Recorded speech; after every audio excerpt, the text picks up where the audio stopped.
Assalamualaikum warahmatullahi wabarakatuh. Hai teman-teman, perkenalkan nama saya Julia Resanti. Saya merupakan peserta Latsar CPNS Kabupaten Bekasi tahun 2022 Angkatan 2. Pada kali ini saya akan menjelaskan tentang tugas individu penugasan hari ke-9 tentang analisis isu dan gagasan kreatif mewujudkan smart governance. Yang pertama itu ada identifikasi isu di Dinas Lingkungan Hidup Kabupaten Bekasi.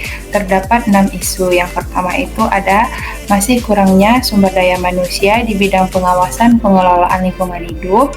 Yang kedua, belum adanya status ketaatan perusahaan terhadap perlindungan dan pengelolaan lingkungan hidup. Belum optimalnya manajemen pengaduan lingkungan hidup. Belum adanya pengembangan teknologi pengelolaan sampah di TPA. Rendahnya pengetahuan pemrakarsa dalam penggunaan aplikasi, sarana dan prasarana yang belum mencukupi kebutuhan seluruh pegawai untuk melaksanakan tugas dan fungsinya masing-masing. Kemudian ada deskripsi isu. Yang pertama tadi kan masih kurangnya sumber daya manusia di bidang pengawasan pengelolaan lingkungan hidup. Fakta yang terjadi di lapangan, sumber daya manusia di bidang pengawasan pengelolaan lingkungan hidup masih kurang sehingga pengawasan belum dilaksanakan secara maksimal. Yang kedua adalah belum adanya status ketaatan perusahaan terhadap perlindungan dan pengelolaan lingkungan hidup. Fakta di lapangan, belum adanya daftar status ketaatan perusahaan, sehingga belum diketahui perusahaan mana saja yang selama ini melanggar kewajibannya.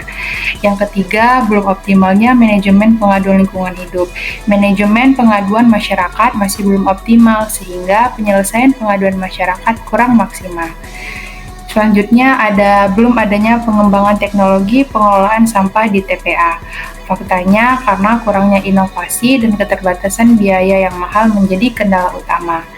Kemudian ada rendahnya pengetahuan pemrakarsa dalam penggunaan aplikasi.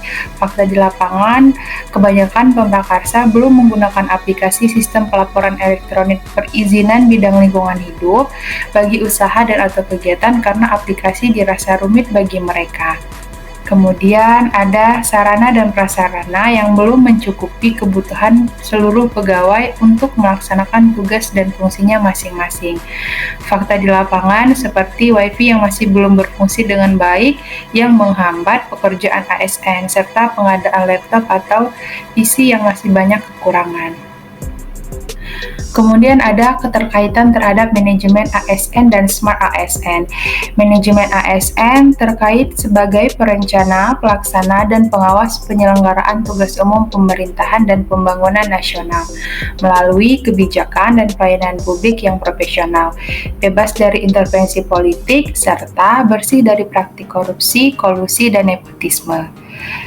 Yang kedua ada Smart ASN. Tata kelola pemerintahan sudah seharusnya disajikan melalui aplikasi digital dengan tujuan terkelola lebih baik sehingga dapat dipertanggungjawabkan kepada masyarakat dan ditunjang dengan sarana dan prasarana di tempat kerja yang memadai. Kemudian ada analisis dan penapisan isu. Pada isu ini saya menggunakan teknik analisis menggunakan teknik APKL aktual problematik kehalayakan layak, menggunakan skala Likert untuk mengidentifikasi isu utama yang akan diangkat.